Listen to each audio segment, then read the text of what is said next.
بسم الله الرحمن الرحيم كل wanaagsan khiyaarta nala socota meel kasta oo aad joogtaan ku soo dhawaada mar kale iyo barnaamijka qubanaha Barrow Show qodobo waaweyn oo xiiso leh ayaan idinkugu hayaa caawa waa 14ka bisha September sanadka 2025 maalin habeen axada qodobada aan idinkugu hayo guud ahaan barnaamijku waxa uu ku saabsan yahay oo dulmeer ku sameyn doona xaaladda gobolka bariga dhexe oo xiisadu ay sii kululaanayso daqiiqada ka dambaysa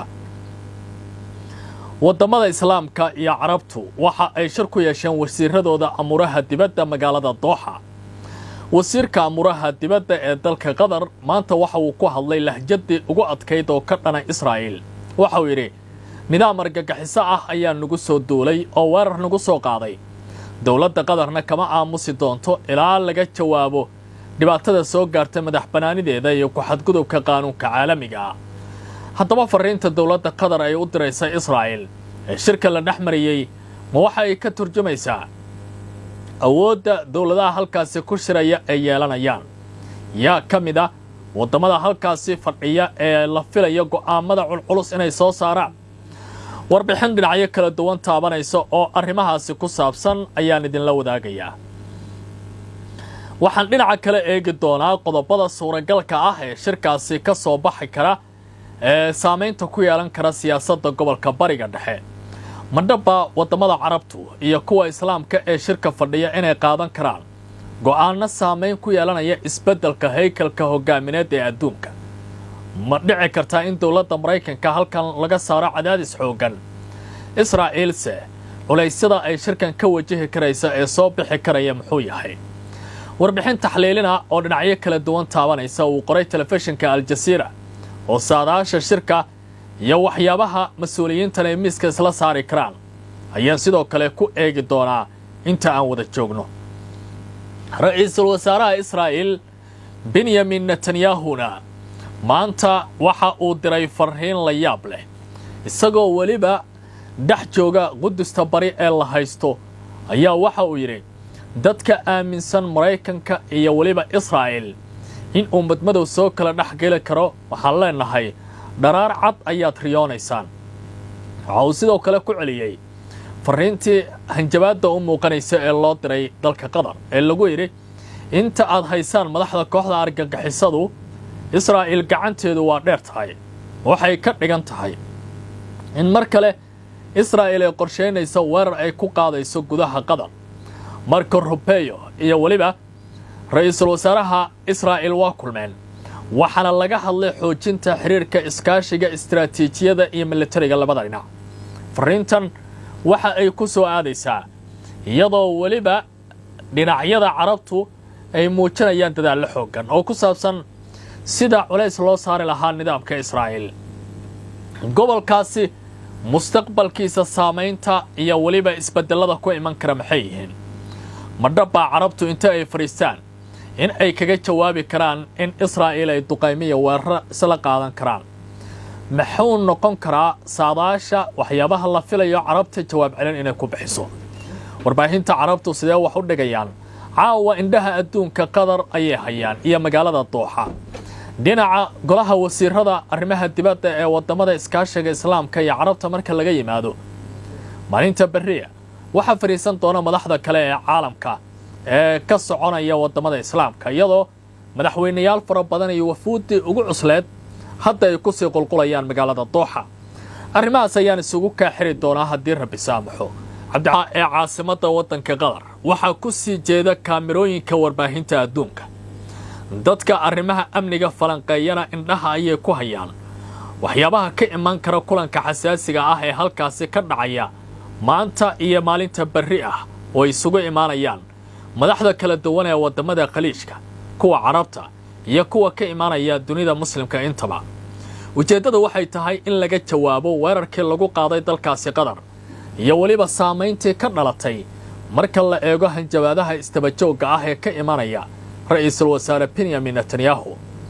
dunida islaamka waxaad moodaa hadda waaga inuu ku bariyo isla markaana ay bilaabayaan galaangal iyo isbeddello cusub oo siyaasi ah shirka maanta waxaa wada fadhiyay oo hogaaminayay wasiirka amuraha dibadda ee dalka Qatar Hakan Fidan aan iraadee dalka Turkiga Hakan Fidan iyo waliba wasiirka dalka Qatar ahla ra'iisul wasaaraha wadankaasi ninka la yiraahdo Maxamed bin Cabdiraxmaan bin Jaasim Al Thani nacyadu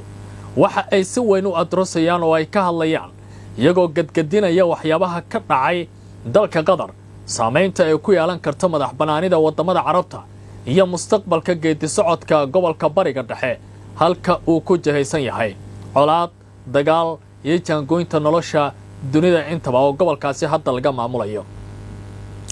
ra'iisul wasaaraha dalka Qatar kulanka markii uu ka hadlo waxa uu yiri waxa u muuqanaynaa in magaalada Dooxa waxa soo weeraray aysan ahayn dawlad caadi ah balse uu ahaa nidaam lagu tilmaami karo inuu yahay mid argagixiso ah taas oo ka dhigan inay tahay fariin culus oo loo diray Israa'iil oo maamuska xayoobina sida ay Qatar warkeeda ku sheegeenba telefishinka Sky News ee Imaaraadka laga leeyahay waxa uu wax ku tabinayaa lahjada ugu adag ee Carabtu hadda ay soo bandhigayaan waxa uu leeyahay ra'iisul wasaaraha wadanka Qatar ahna wasiirka amuraha qaarijiga ee dalkaasi Sheikh Maxamed bin Cabdiraxmaan bin Jaasim Al Thani ayaa hadda ku tilmaamay duqeyntii Israa'iil ay ku qaaday caasimadda Dooxa in ay tahay fal argagixiso ah oo ay ku dhaqantay dawlad